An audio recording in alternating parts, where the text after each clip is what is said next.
smo se iz gori, vasice pod Triglavom, gor je pri Bledu, in sicer smo tukaj pri družini Žemba. Tukaj je oče Andrej, ki ima pri sebi najmlajšo Rebeko Marijo, potem je mamica Marjeta in še 5 drugih otrok. Najstarejši je Martin, potem je Daniel, Frančišek, Zofija, pa Štefan v naročju mamice. Tako bomo danes nadaljevali z našo katehezo in branjem Svetega pisma, zgodb Svetega pisma, pa bomo se pripravili na to branje in poslušanje in pogovor, najprej z molitvijo, s kesanjem in z molitvijo Oče naša. Najprej pa naredimo skupaj križ, v imenu Očeta in Sina in Svetega Duha. Amen.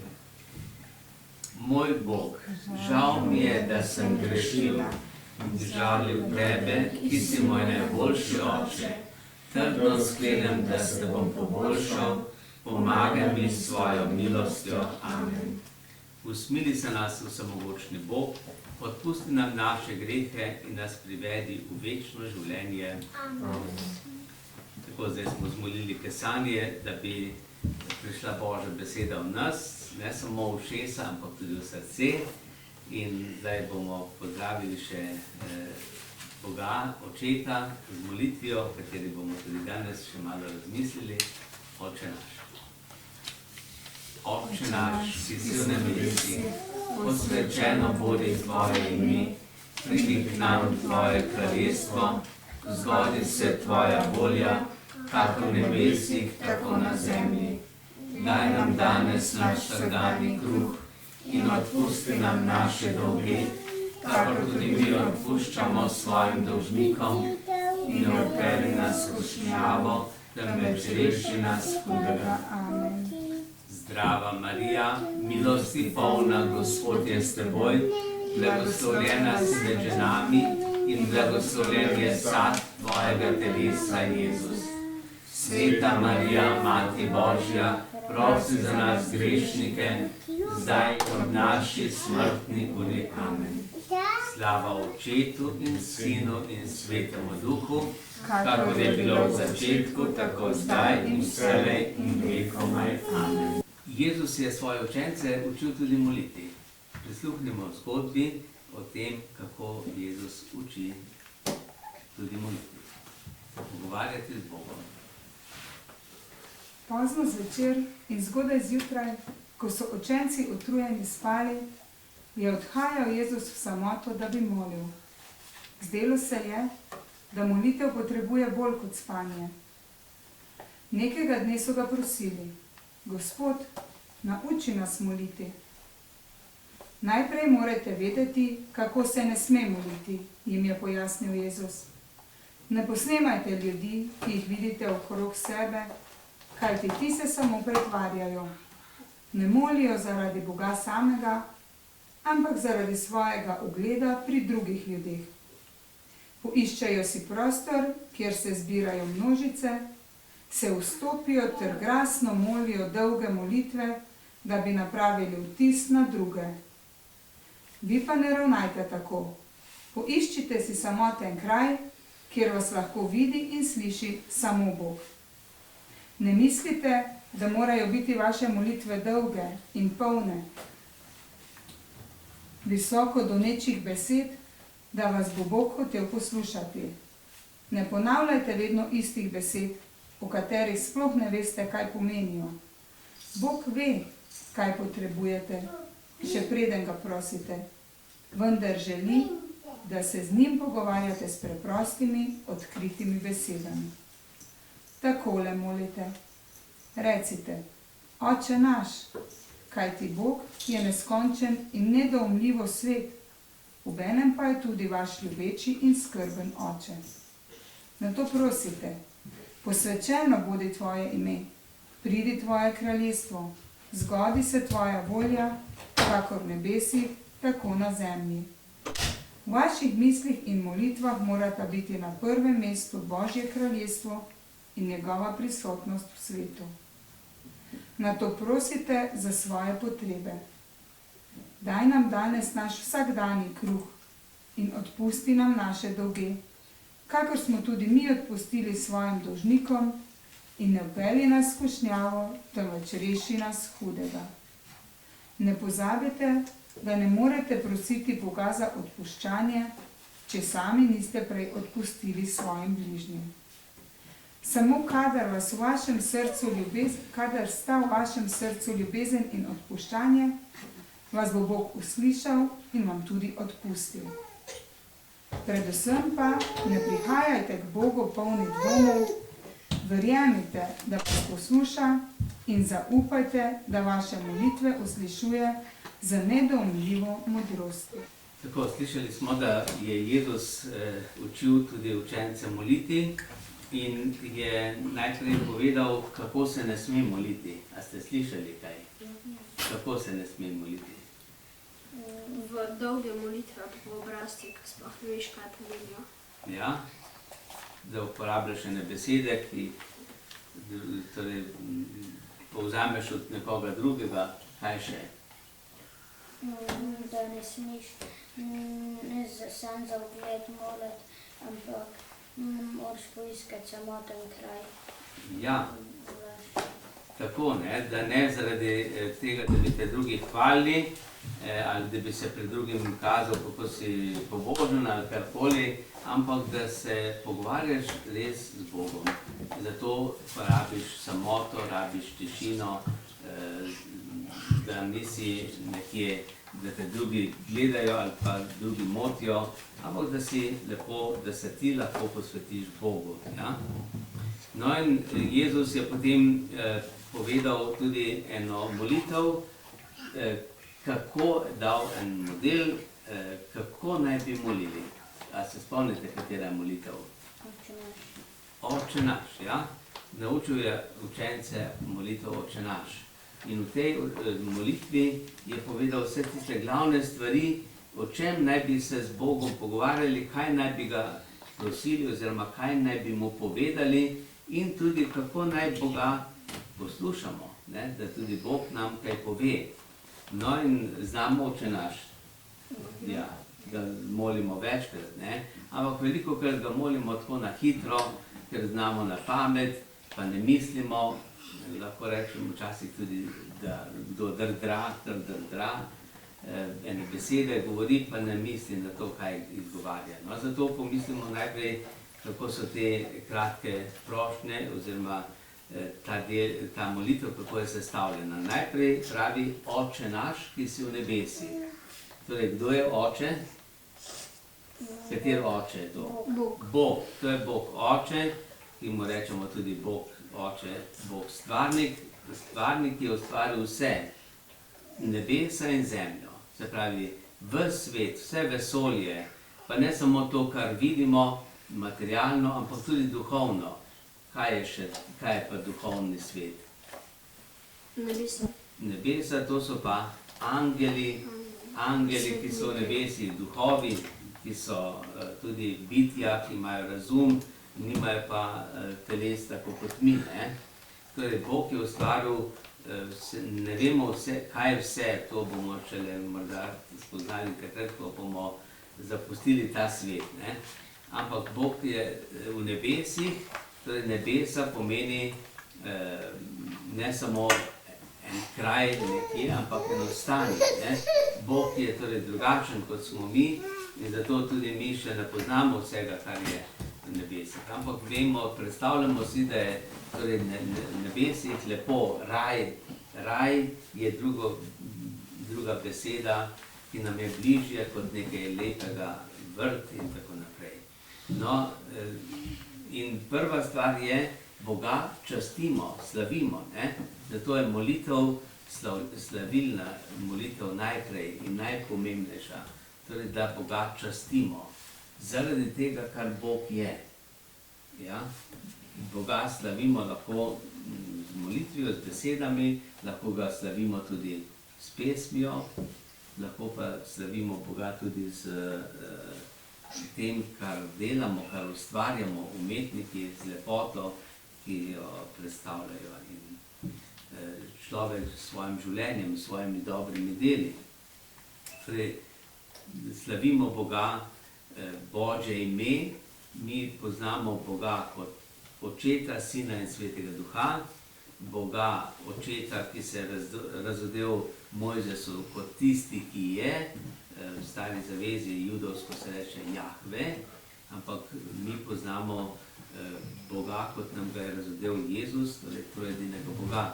Zato rečemo posvečeno bodi tvoje ime, torej Božje ime je že Bog ime, pomeni nekaj velikega, nekaj mogočnega. Ne? Potem pa prosimo, pridi tvoje kraljestvo. Ne? Daj nam darove, ki so potrebni za nas. Ne samo za telo, ta svet nam je že dal, ampak to, kar je potrebno za dušo. To so pa darovi Svetega Duha.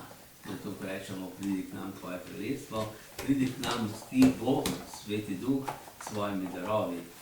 Darovi Svetega Duha so pa modrost, umnost, dar sveta, dar moči, dar vednosti, pobožnosti, dar strahu Božjega, dar spoštovanja. Za te darove prosimo, ko rečemo, pridi k nam tvoje kraljestvo. In potem je zelo važna beseda oziroma stavek, misel, ki je v tej molitvi, zgodi se tvoja volja. Zgodi se tvoja volja. Ko rečemo, naj se zgodi Božja volja, potem prepustimo Bogu, da tisto, kar ga prosimo, naredi tako, kot ga prosimo, ali pa naredi drugače, tako kot on ve, da je dobro za nas. Ne? Nekateri hočejo vsiliti Bogu svojo voljo in Boga prosijo, da bi izpolnil našo voljo. Ne? To ni prava molitev, ne? Ampak da Bog odloči, kaj je prav in kaj je za naš dobro. Ne? Zato moramo se tega vedno zavedati. Prosimo, ampak tako, da rečemo, če je tvoja volja. Potem usliši to mojo željo, mojo prošnjo, če pa ni to tvoja volja, če pa ti veš, da ni to dobro za mene, ali pa da je še kaj boljše za mene, bom pa z veseljem tudi tisto sprejel. Recimo, če je nekdo bolan, pa prosi za zdravje. In Bog sliši vsako molitev. Sliši jo.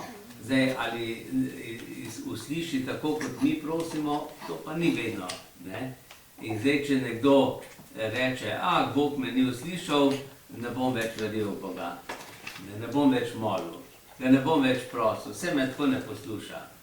To pomeni, da ni on hotel narediti tega, da bi rekel res, naj se zgodi tvoja volja. Ampak hoče samo, da Bog izpolni mojo voljo. Potem pa Bog ni več Bog, ampak je Bog moj služabnik, moj hlapec. No? A je to prav? Ne, to pa ne. Bog je Bog, lahko izpolni, če ga ponižno prosimo, tako kot oče. Ne? Če ga prosiš, lahko da, lahko naredi, lahko pomaga, ampak če pa ne, pa že ve, zakaj ne. Ne?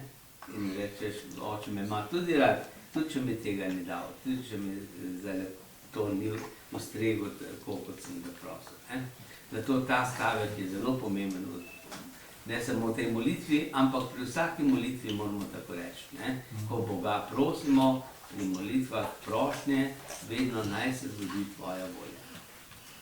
Ker Bog nam lahko da zdravje, pa se veselimo, pa smo zdravi, recimo, če ga prosimo za zdravje, lahko nam pa da moč, da bomo z veseljem prenašali bolezen, trpljenje, križ. Ne? Kaj je večji čudež? Da da zdravje ali da da moč? Ja? Če da zdravje, je to samo enkraten dogodek, bil si bolan, pa si v trenutku zdravil, nekdo ti verjame, drugi ne, en bo rekel, to je pa slučajno se zgodilo, ali pa si sploh nisi bil bolan. Ne? Če pa ti trpiš en teden, en mesec, eno leto, 10 let, pa si skozi, kljub temu, da trpiš, vesel, pa srečen, pa zadovoljen, potem je pa to nekaj drugega. Ne? Da ne godrnjaš, da se ne pritožuješ, da daruješ to trpljenje za druge. No, potem so pa še naslednji stavki tudi pomembni. Torej, ko prosimo, daj nam danes naš vsakdanji kruh. Ja, kaj je to vsakdanji kruh? Božji kruh, ki je hostija, pa Jezus v njej. To je, ja, kruh za naše duše, kaj pa za naše telo? Je pa vsa hrana, recimo vsa hrana, pa kruh pomeni tudi obleka, kruh pomeni lahko tudi poklic, služba, ki jo imaš, ne? To je vse to, kar nam pomaga za to zemeljsko življenje, ne? Zato ga tudi lahko prosimo, tudi zdravje, ne? Zdrave oči, zdrava ušesa, zdrave noge, da lahko hodimo, roke, da lahko delamo, ne? To je vse v tem smislu, da je nam to, kar je potrebno za to zemeljsko življenje, ne? In to ga tudi prosimo, ne da nam da obilo, da bi imeli za dolgo zaloge in veliko bogatstva, ne rabimo, ne? Ampak tisto, kar rabimo danes, kar rabimo jutri, da lahko preživimo, ne? Sami in še s kom delimo. To je pomeni, da nam danes naš vsakdanji kruh. No, to je, zato lahko prosimo in velikokrat se je zgodilo, da ljudje so bili lačni, ko so prosili Gospod, daj nam kruha, in Bog je naredil čudež. Čudež, da je pomnožil kruh, recimo nekateri svetniki so bili taki, ali pa v kakšnih samostanih se je zgodilo, ali pa v kakšnem drugem času in okolju, tudi med vojno, ko niso imeli, recimo, v Stari zavezi je bil prerok Elija, ki je prišel k eni ženi, ki je imela samo malo moke, pa malo olja, in rekla, sem tole imam zase, pa za sina, tole pojeva, pa bomo od lakote pomrli. Elija pa rekel, ne, kar naredi zase, pa za sina, pa še za mene. In je pogala in je naredila, in kaj se je zgodilo? Čudež, olja ni zmanjkalo, moke ni zmanjkalo, in 3 leta in še več so pekli vsak dan kruh, pa ni zmanjkalo. In tako so se podobni čudeži dogajali tudi v različnih obdobjih, tudi v današnjem času. V Medžugorju je en fant je prišel v Medžugorje iz Škotske in je tam videl, se srečal z Marijo, pa rekel, kaj ne naredim. Pa ni slišal takoj, da mu Marija kaj odgovarja. Potem je prišel domov, pa je slišal, da se je začela vojna v Jugoslaviji leta 1991 in da so tam ljudje, ki rabijo hrano, zdravila, obleke, in je začel gor na Škotskem zbirati. Pa so imeli starši, so imeli hotel, pa tako, pa so nabrali za en cel kombi te hrane in tega in so odpeljali iz Škotske v Medžugorje. Potem, ko je prišel nazaj, je bilo že za en kamion tistega, so drugič peljali z enim kamionom, potem so peljali že več šleparjev naenkrat, hrane, obleke, ker so kar tam ljudje kar nosili skupaj na Škotskem. No in potem so ogromno tega zvozili v Medžugorje in v Bosno, ne samo v Medžugorje, ne, po Bosni, takrat je bila vojna, več let je to trajalo. No, potem je bilo pa tam konc vojne, potem so pa videli, da želijo in rabijo hrano in zdravila in tudi obleko še drugje v Makedoniji, pa Albaniji, pa v Romuniji, pa v Bolgariji. Potem so začeli tja voziti, potem so videli, da rabijo hrano tudi v Afriki, pa še drugih deželah. In tako so dajali potem ne več samo hrano pa obleko, ampak tudi denar in so potem rekli, bomo dali Marijin obrok, Mary Meal. In tako se je iz tega razvilo tako, da danes že vsak dan nahranijo preko 1,5 milijona otrok, ki pridejo v šolo, da dobijo tam malco. In marsikje so kraji, kjer ne bi šli otroci ne v šolo, ne bi znali ne pisati, ne brati, če ne bi bilo te hrane. Tako pa pridejo zato, da preživijo in starši radi pošljajo otroke, da preživijo. Glede, taki čudeži se dogajajo, ne? To lahko rečemo, da tisti kruh, ki ga Bog daje. No, potem so še kratko naprej prošnje, odpusti nam naše dolge. Boga prosimo za odpuščanje in Bog nam odpušča, če znamo tudi mi odpuščati. Zato je tudi tako važno, ne? Da smo usmiljeni, da smo dobri, da ne zamerimo in še manj, da se maščujemo. No in potem je še zadnja prošnja, ne vpelji nas v skušnjavo, oziroma ne daj, da pademo v skušnjavo, da nas ne bi hudobni duh zapeljal, da bi delali kaj slabega. To je pa tudi vedno treba se priporočati Bogu, pomagaj nam, da bomo spoznali, kaj je prav, kaj je narobe, kaj je dobro, kaj je slabo, da ne bomo delali slabega. No, tako bomo zaključili to naše srečanje danes še z pesmijo.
Zdaj se pa še angelom varuhom priporočimo, da bi nas spremljali.